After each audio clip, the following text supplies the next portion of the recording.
up to, yeah, through 3.3. Yeah. So originally I was going to cover 3.4 on it after the snow day, and just getting back on track, I decided to push 3.4 on the next exam.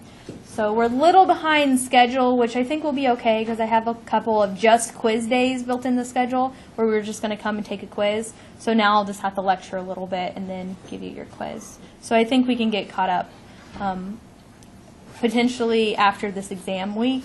Next week I think we can get caught up. Originally I was just going to give a quiz on Thursday and let you go the Thursday before spring break, but I think I'm going to have to lecture to get caught up with where we're at. Okay, so last time we talked about 3.5. We really did, there's two parts of 3.5. The first part is local linear approximation. Writing an approximation to a function, a linear approximation to a function, and evaluating that function. So before we did like the square root of 4.1, how do I approximate that? The square root of 3.9, how do I approximate that? And then we talked about radian measurement for how do I approximate sine of 31 degrees. And remember we came up with the conclusion that everything has to be in radians. So this is 1 degree, but I have to convert that to radians to approximate it. So the sine of 32 degrees is approximated by this number. So now I can find the sine of 92 degrees. I can approximate that around the sine of 90. And keep in mind, though, that if I'm off by 2 degrees, I'm really off by, I need to convert that to radians. Does that make sense? Do you guys remember going over that? So be careful on approximating sine and cosine. And then we talked about differentials. And we really didn't get too much into differentials, but the idea of differentials is to define dy separately from dx. So the definition of the limit is the limit as delta y over delta x as delta x goes to 0. So if you're talking about the definition of a derivative, you're really changing the change in y and the change in x. What relationship does that work to be when the change in x is very, very, very, very, very small? So it turns out dy and delta y mean the same thing when the change in x is very, very minute. When it's large, it's off. The change in y doesn't equal dy. So the applications of this on Wiley, okay, so here's some applications. I think we talked about the dy here, right? It's the derivative of this function times dx. But the application is when we talk about it changing. So let's look at number 51. So this is saying delta y is approximately dy. So if I can find dy, and I can plug in x to be 2, and delta x would be the change from x to x, the change in x, which would be 0.04. I'm going to be able to evaluate delta y because it's going to equal dy. So let's look at writing this problem up. This is number 51 on Wiley.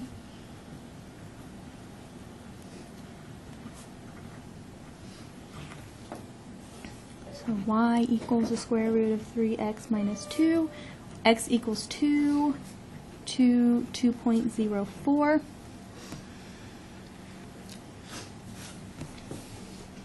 Okay. So I need to find what dy is. So dy is 1/2 3x minus 2 to the minus 1/2 times 3 times dx. Right? Because originally I would have dy over dx equals this. But if I solve for dy, I have this times dx. What would it be originally you said? Ooh, if I was to find the derivative, this would be dy over dx, right?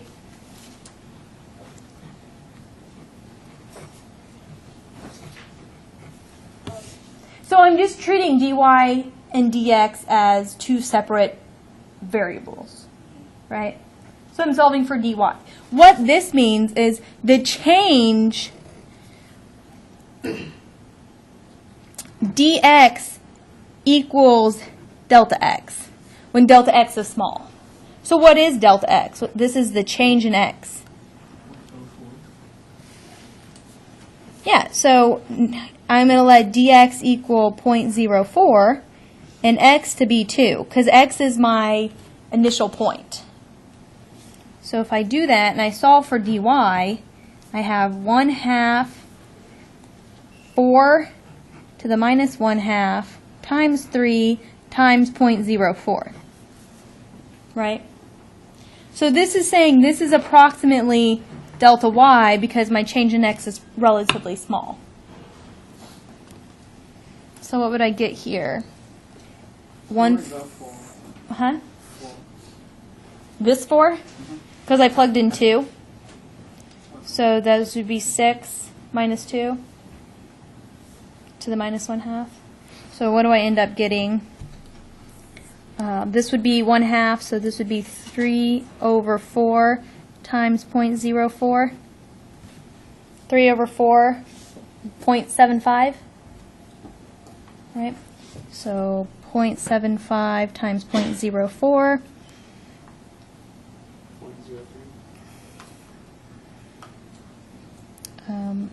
Would it be 0.03?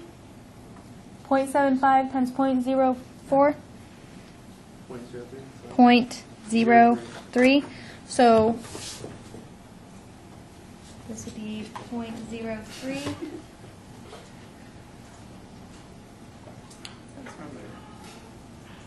If you kind of show solution here, they're saying that delta y is approximately delta y is approximately dy. They're not the same thing unless delta x is really, really small. Right? The change in x is really small. Then the differential dx is going to be the same as delta x, which is going to make the differential y be very close to the differential delta y. The differential and the change in y being there. So plugging that in, same thing here, except delta x would be negative, which is fine. We can deal with that. Differentiating this function, so you originally have dy over dx equals the derivative of the function. But when you solve for dy, you have dy equals the derivative of the function times dx. So then you plug in your x value and you plug in your delta x value, you can solve for dy. And that's going to be approximation. With both of these, could we also, I guess if it asked to, solve for dx instead of dy? Possibly, yeah, you could. Then you would need a change in y value. Okay. But so does anyone have any questions on 3.5? Here they're specifically asking for the delta y value. So you're going to have the derivative of the function times delta x. There's not much new concept here except for plugging in your change in x for your dx and finding a change in y. But there you wouldn't know what dx. Yeah, here it's just going to be a function, so you don't know what dx is. But you could say, if I went from 2 to 2.01, what would be my represented differential of y, which would be your dy, which would be your change in y, with respect to that x value and then that change in x. You always need an initial place to start and a change in that initial place. Because this is kind of the same thing in that local linear approximation. If I have a crazy function and I want to evaluate the function at this point c, then I can look at a window around there and it's pretty linear. So if I find an equation to the tangent line and I plug in any value in this window to my tangent line, I'm going to find a really close value of my function. However, if I try to find this point here and approximate it with this tangent line, my error is really large. So it only really works around some small delta x around this point C. And that's kind of what they're getting to here with this differential. I can only approximate dy really closely around 2. So when I change 2 from 2 to 2.04, the change in y is 0.03. It's not a linear change. Right. So what would the answer to that last one you were looking at? This one? No. No, the one before, right there, yeah. This one? This is going to be a function. So you take the derivative of the first function, hold the second one, plus the derivative of the second one, hold the first one, all quantity times dx. Okay. Because originally you're used to seeing dy over dx, right? But now you're just solving for dy. Question? So we're going to have to be really careful with our parentheses. Yeah, you'll have to be careful with your parentheses, and you'll probably have a function times on the outside dx. So whatever you put in here is the derivative of this function, which would be the square root of 5 minus x plus Would be just minus x 1. over 2 times the quantity of, this would be 5 minus x to the minus 1/2 minus 1/2 times minus 1, right? So you guys can take derivatives of functions now, right? This is just a product rule. The derivative of the first function hold the second one, plus the derivative of the second function hold the first one. The derivative of the second function is a chain rule. The derivative of the outside evaluated the inside times the derivative of the inside. The derivative of the inside here is minus 1, right? So it will let you leave it like -1. Probably, yeah. I don't. See if I have any other issues. Or should you change it to the minus that whole thing? You could possibly. It should. It's going to count. Yeah, so it counts it right here. So you could also probably change this to a minus 1/2 and get rid of this minus 1, but it accepts it. It counted it half right because I didn't do the second part. But make sense? Okay. So that's 3.5. We're going to continue on with 3.6. 3.6 is a longer section.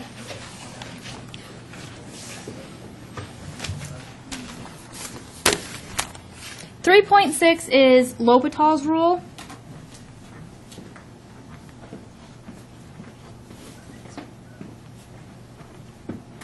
And then we're going to focus on the types of indeterminate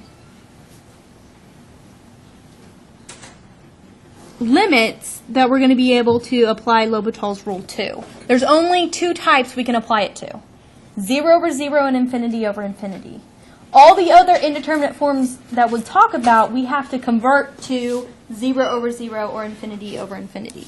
So let's look at the theorem. 3.6.1. This is known as L'Hopital's rule. And your book writes like the theorem multiple times for multiple types. I'm only going to write it once. So let's say if the limit as x approaches a of f of x over g of x is type 0 over 0 or infinity over infinity, then the limit as x goes to a of f of x over g of x can be written as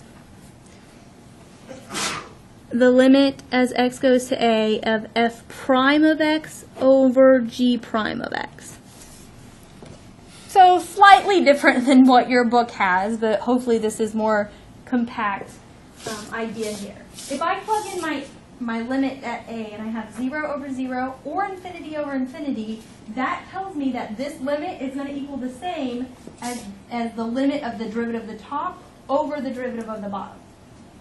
Do not try to do the quotient rule.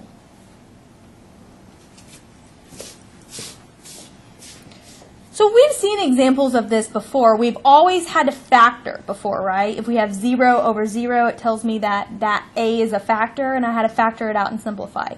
Now we don't have to factor. We can use the power of the derivative to simplify it. So let's look at a simple example. I have the limit as x goes to 1 of x squared minus 1 over x minus 1.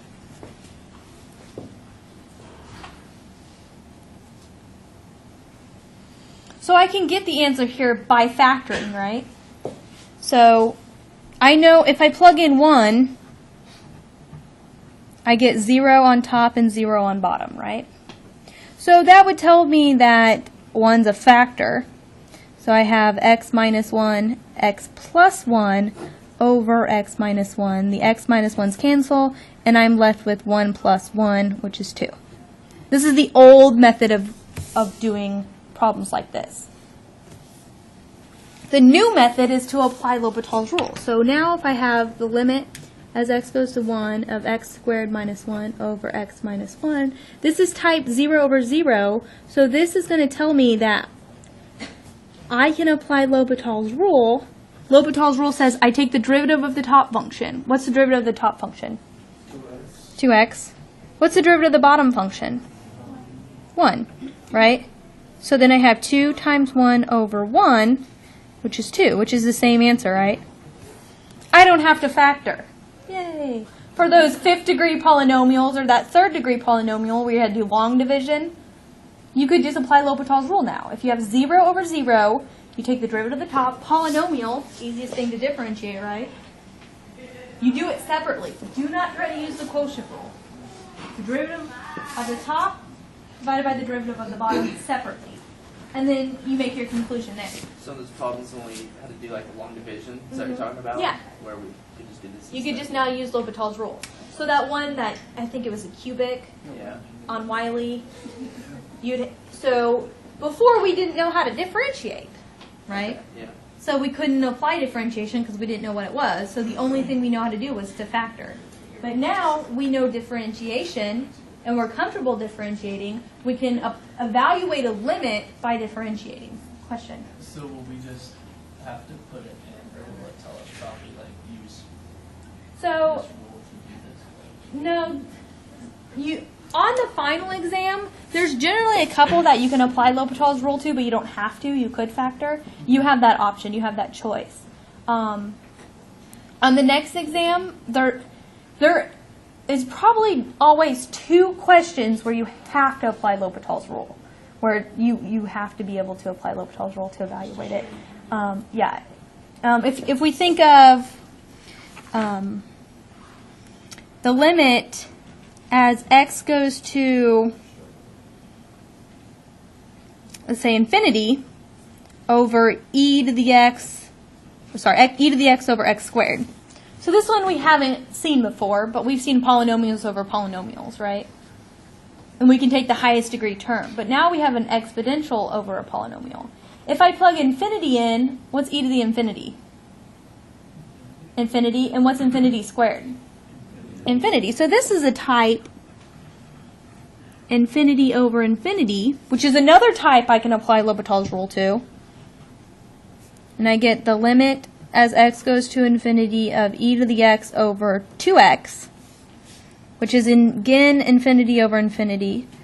L'Hopital's rule, the limit as x goes to infinity of e to the x over 2. What's infinity over 2? What's half of infinity? Infinity. Very good. So here we get infinity. Right? Question? When we're writing on the exam like this, do you want us to do that L? Yes. And that's the next thing I wanted to talk about.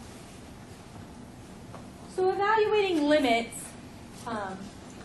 anytime you can show steps is very important. And this is a very important step here. This is telling me you're applying L'Hopital's rule. You need that. Because I could say, man, they're just trying to factor and they don't know how to factor. Or they're trying to apply L'Hopital's rule, but they don't know the derivative correctly. You need to show the infinity over infinity or 0. Okay, this is something that's common towards anyone in Calc 1 is going to tell you, if you don't do this on the final exam, you're going to lose points. If you don't do this, you're not going to lose points, but I prefer it just to verify you understand it's infinity or 0 over 0. I will give you points for this, partial credit, so if you have everything else wrong, you can get some points. So if you don't have it, you won't lose points. But this is just something that I like because L'Hopital's rule can only be applied in these 2 cases. Let's look at an example where things can go wrong, where you can tell me, oh, I'm applying L'Hopital's rule, but it doesn't meet the criteria, you're going to get the wrong answer. So let's look at an example of that. So applying Yeah, this is exactly what not to do. So applying L'Hopital's rule to limits that are not 0 over 0 or infinity over infinity gives you an incorrect result. So let's look at this example. The limit as x goes to 0 of x plus 6 over x plus 2. This would be 6 over 2, right? If x is going to 0, I have 0 plus 6 over 0 plus 2, which would be 6 over 2, which is 3. 3 is the correct. But if I have the limit as x goes to 0 of x plus 6 over x plus 2, and I say, oh, I'm using L'Hopital's rule here, the limit as x goes to 0, I get 1 over 1, which is 1. Doesn't equal the same thing. The 3 is correct, the 1 is not. So you can only apply L'Hopital's rule when you have 0 over 0 or infinity over infinity. So by writing the type, you've kind of checked that. Okay, I've checked I have 0 over 0. At least at that point I can say, okay, they understand they need to apply L'Hopital's rule, but maybe they didn't apply it right or correct. I can give you some points there. Versus, I mean, can you imagine trying to decipher some stuff that I have no clue what you're doing? You could be applying L'Hopital's rule, just not knowing how to do that at all. You're not going to get any partial credit unless you give me that indication. And this is just one way to do that. You will lose points if you don't have if you don't carry the limit sign as well. So you're saying this limit, so I'm applying L'Hopital's rule to it equals this limit. I'm applying L'Hopital's rule again equals this limit. So let's look at a similar example here. The limit as x goes to infinity of x squared over e to the x. What do you think you're going to get here? It's going to be 0. Eventually, if I apply L'Hopital's rule twice, I end up with 2 on top, and then on the bottom I still have this e to the x. So I have 2 over something going to infinity, and what's a constant over something going to infinity, that goes to 0. So this would be type still infinity over infinity. I apply L'Hopital's rule to it, and then let's say I apply L'Hopital's rule one more time. I get the limit as x goes to infinity of 2 over e to the x. It should be 2 over infinity, which would be 0. So your book gives you these theorems. So now you can know that if you take the limit, see how your book writes it.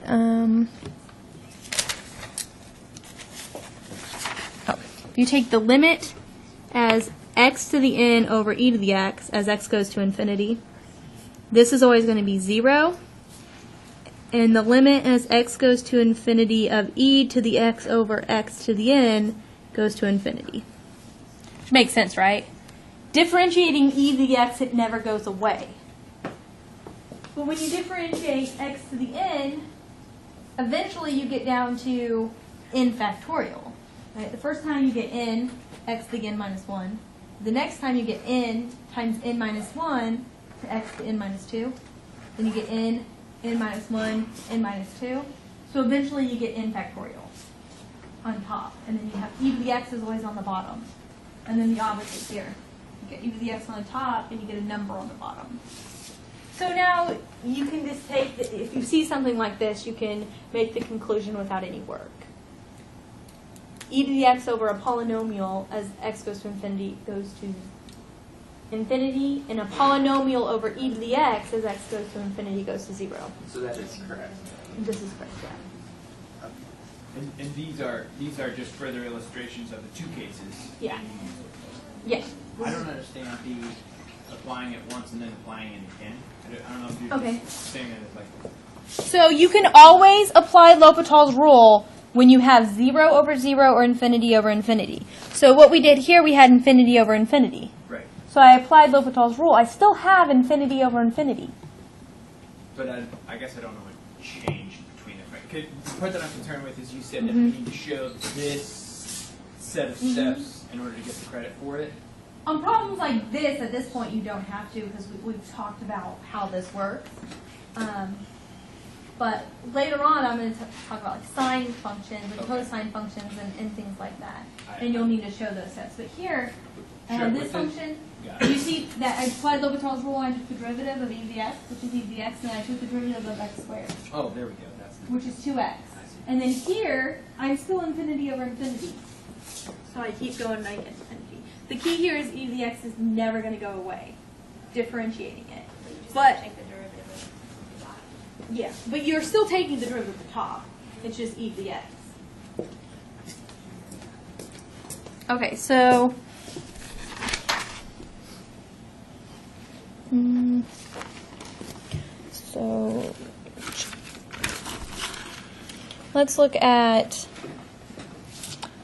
so let's look at the limit as x goes to 0 of sine of 2x over x. So what's my answer here? Do you guys remember from the squeeze theorem? 2, right? So we could apply the squeeze theorem, and I know sine of 2x over 2x goes to 1. Multiply top and bottom by 2, and I would get that. But I should also be able to get that by applying L'Hopital's rule. When I plug in 0, sine of 0 is 0, right? So this would be type 0 over 0, so I should be able to get 2 by applying L'Hopital's rule here. So what's the derivative of sine of 2x? Very good. 2 cosine of 2x. And then what's the derivative of x? 1. So what's cosine of 0? So I have 2 times 1 divided by 1, which is 2. And I'm good. It's the same thing as what I did before, right? So our method we learned in a previous chapter was to write this like this, and then know this goes to 1 and get 2, and verify that's the same.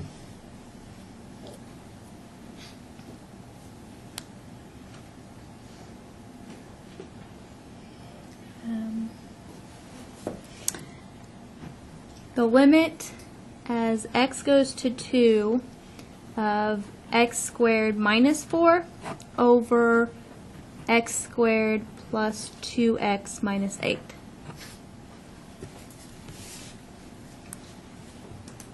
So when I plug in 2 on the top, I get 0, and when I plug 2 on the bottom, I get 0. That tells me x minus 2 is a factor, and I could factor it, or I could apply L'Hopital's rule. Right? You've done a problem like this before, where you had to factor it. Now, when I plug in 2, I get 0 over 0. Tells me I can apply L'Hopital's rule, so I get the limit as x goes to 2 of 2x minus 2x plus 2. Right?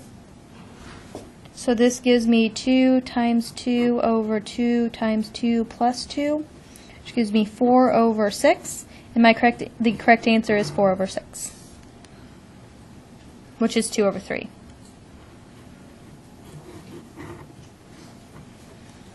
So when we are using L'Hopital's rule, we don't have to use the quotient rule. No, do not do the quotient rule.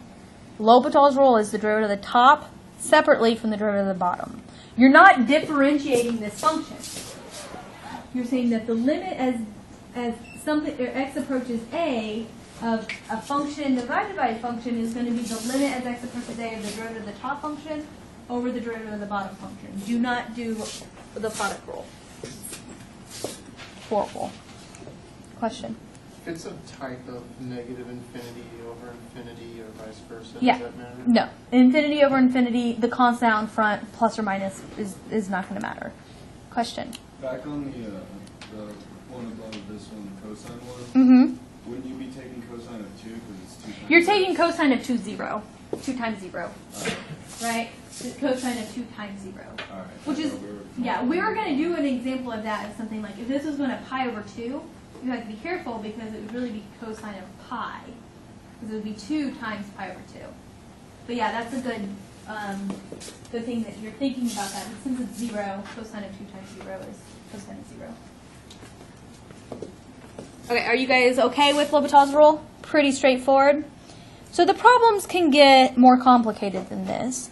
So we talked about 0 over 0 and infinity over infinity, but there's multiple other indeterminate types, which your first step is to convert it to a 0 over 0 or infinity over infinity. So the first one your book presents, I'm going to do it in the right order.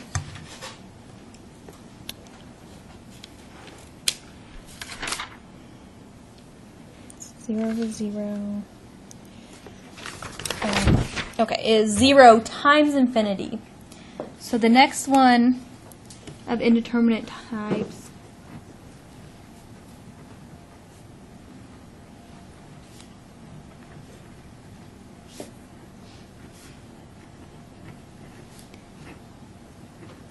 so we have conflicting influences here.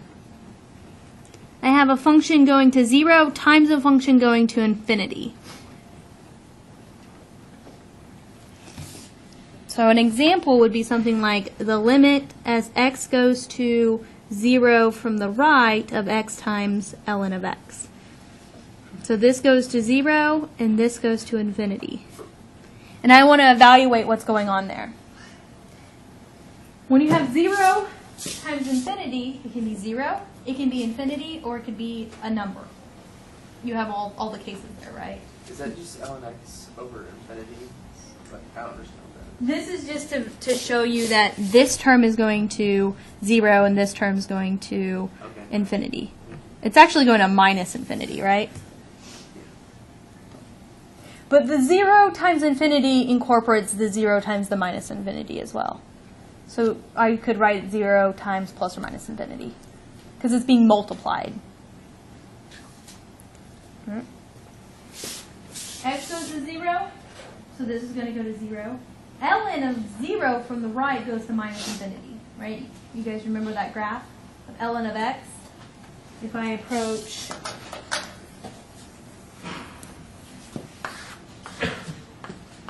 this is the graph of ln of x. As x gets closer and closer to 0, it goes to minus infinity.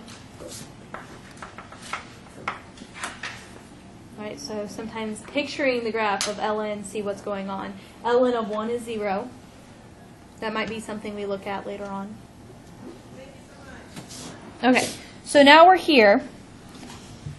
And I really want to get it into 0 over 0 or infinity over infinity. How could I manipulate this where it's the same expression, but get it into 0 over 0 or infinity over infinity? Could I bring one in the denominator and just make the power negative? And it turns out you're always going to have two choices. So here, I could write this as the limit as x goes to 0 from the right of ln of x over x to the minus 1. Or I could write this as the limit as x goes to 0 from the right of x over ln of x to the minus 1. Or I could put 1 over it. So I could write this as ln of x over 1 over x. And I could write this x over 1 over ln of x. Right? Do you guys see how that's the same thing? It's the same thing as my original expression. If I pull the x in the denominator, I have to make the power negative. Right? So if I have a times b, I can write that as b over a to minus 1. Okay. So now if I plug in 0, what do I have here? Infinity over infinity, right? Because 1 over something going to 0 is infinity over infinity. Here I have 0, the 1 over something going to infinity goes to 0, right? So I have 0 over 0. See, I have the two types. If I bring the one that's going to 0 in the denominator, I have infinity over infinity. If I take the one that's going to infinity in the denominator, I have 0 over 0. 1 over something going to infinity goes to 0, right? 1 over something going to 0 goes to infinity. So which one do you think is going to be easier to apply L'Hopital's rule to? The top one, right? Because the derivative of 1 over ln of x, you have to use the quotient rule. You have to use the quotient rule when you take the derivative of the bottom function because it is a quotient. You could use the chain rule in this form. Generally, there's going to be one that's easier to differentiate. This case, it's the top one. So let's look at taking the top one.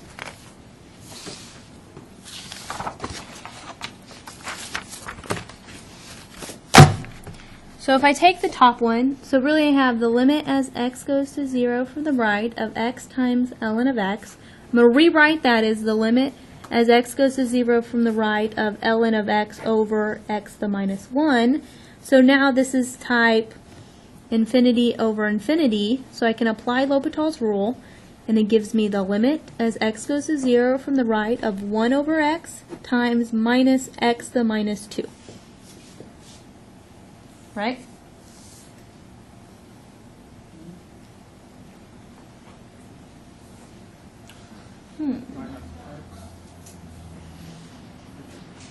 So the derivative of ln of x, 1 over x. The derivative of x to the minus 1 minus x to the minus 2. Right? So now I just need to clean some things up, flip and multiply. What do I get here?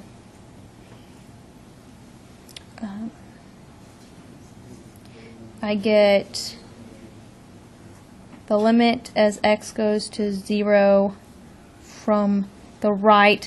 This is negative, but if I bring it up to the top, the exponent becomes positive, right? So really I have x squared, negative x squared, over x. Right? So simplifying that, I get the limit as x goes to 0 from the right of minus x. So this goes to 0. So the 0, 1 here wins out. You can think about they're battling, and 0 wins out. If you plug in 0 from the 1 over x Mhm. divided by its own work, right? It's 0 over 0, right? Like from 1 over x divided Mhm. by minus Yeah. x to the negative 2. That's infinity over infinity. And you could apply L'Hopital's rule, or you could simplify it. A lot of times when you have a fraction in terms of x, you're better off simplifying, right? Here you can apply L'Hopital's rule, or you can take the highest power of x in the numerator over the highest power of x in the denominator and simplify, which is kind of what we did here. Do you guys see how I got from this step to this step? I just simplified the fractions. I have a fraction divided by a fraction. Really, this is, this right here is really 1 over x divided by minus 1 over x squared. Now I flip and multiply. So I get 1 over x times minus x squared over 1, which gives me that. So if you have to do that extra step, that's fine. Generally, on the time when you have only, anytime you can simplify, you're going to make your life easier. So applying L'Hopital's rule to an unsimplified expression, it's just going to make it more complicated and more difficult to simplify. It's doable. You can always, as long as you differentiate correctly, you're going to get the right result. But know when to simplify and get your answer there. I could have taken the other one and applied L'Hopital's rule. I get 1 on top, and then I would get a more complicated expression on the bottom. And then I'd probably have something like 1 over something going to infinity, so I'm going to get 0 as well. Okay, so let's look at another example, and let's throw some trig functions in here. So I have the limit as x goes to pi over 4 of 1 minus tangent of x times secant of 2x. So this one you're going to have to be a little careful because I'm not going to 0, I'm going to pi over 4. So evaluating this, what's tangent of pi over 4? 1. So I have 1 minus 1, so this term goes to 0. And what's secant of 2 pi over 4?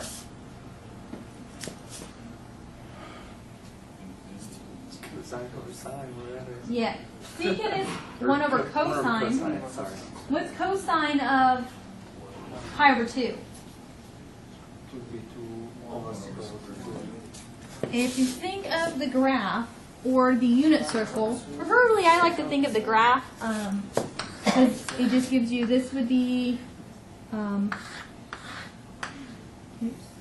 sine on top, and this is cosine on bottom. So if I'm looking for cosine, and I'm looking for 1 over cosine of pi over 2, this is pi over 2, right? So what's that going to?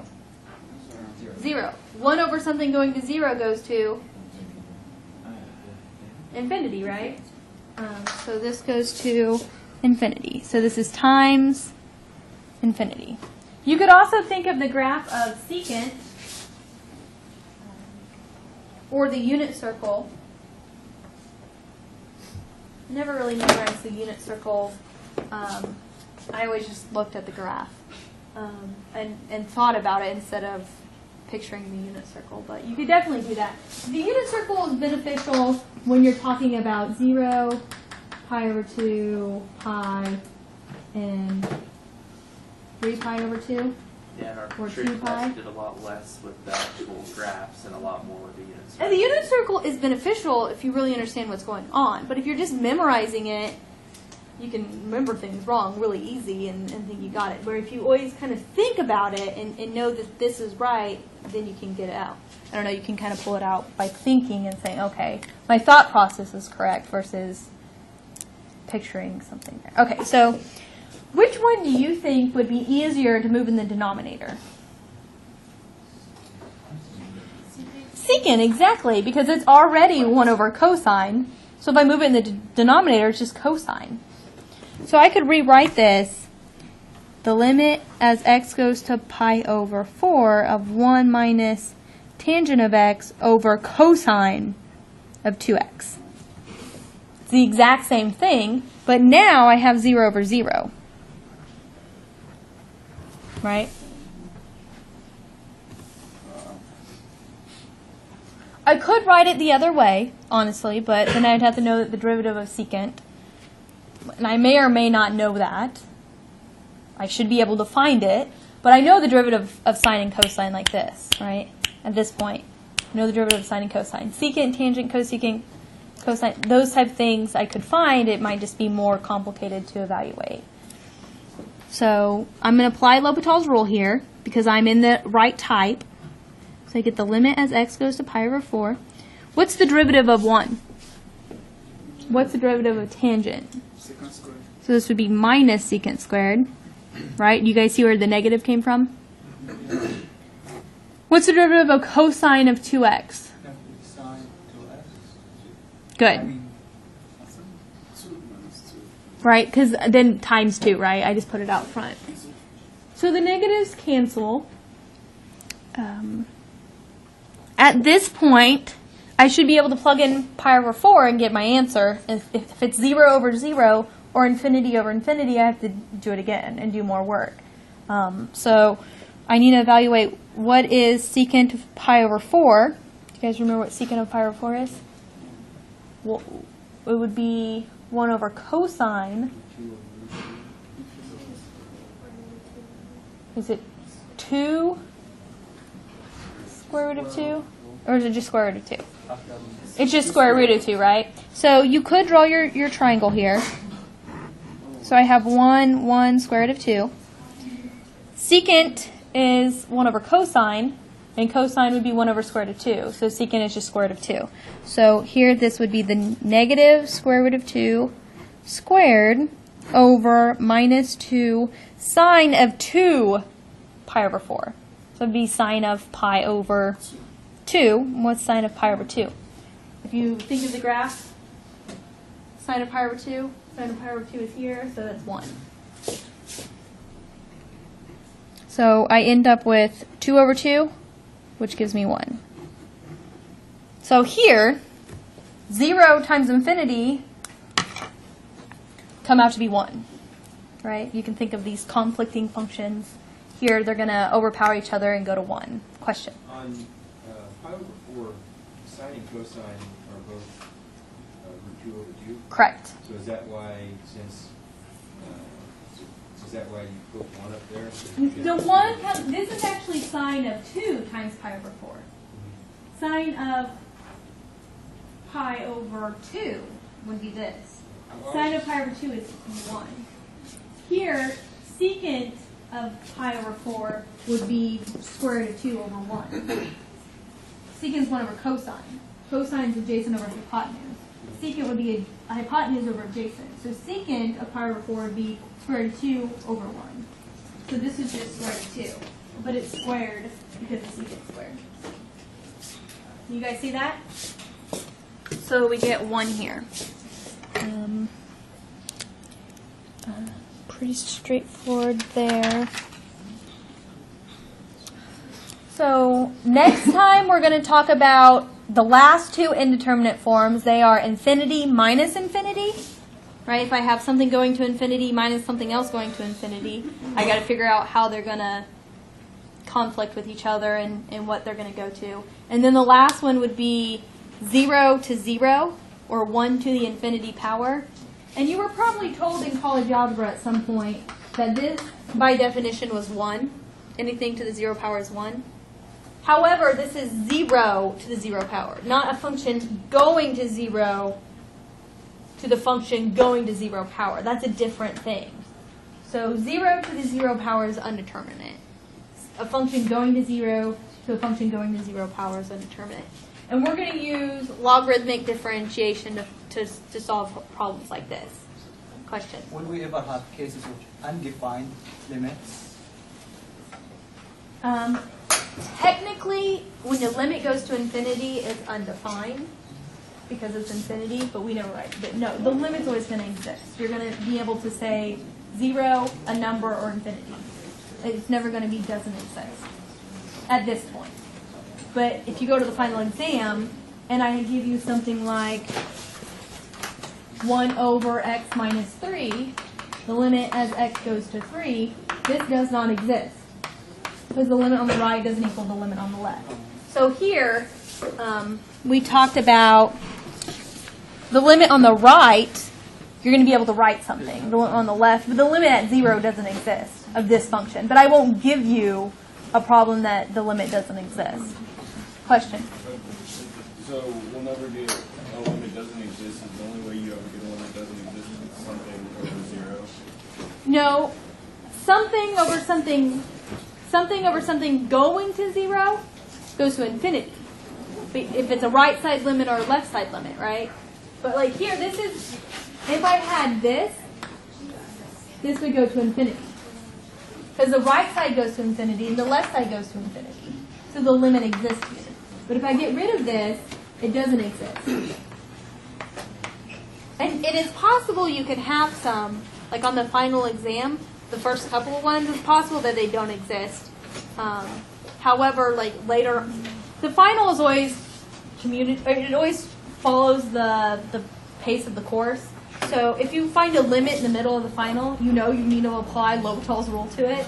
So that's really the last time we deal with limits. So we deal with them in the beginning, and then we deal with them in the middle. So the first couple ones might not exist, but by the time you get to the middle of the exam, you have to apply L'Hopital's rule there. So you can already start practicing that. Go to Blackboard, look at old final exams, and then go through them, and you can find limits in about the middle, and it has to do with L'Hopital's rule.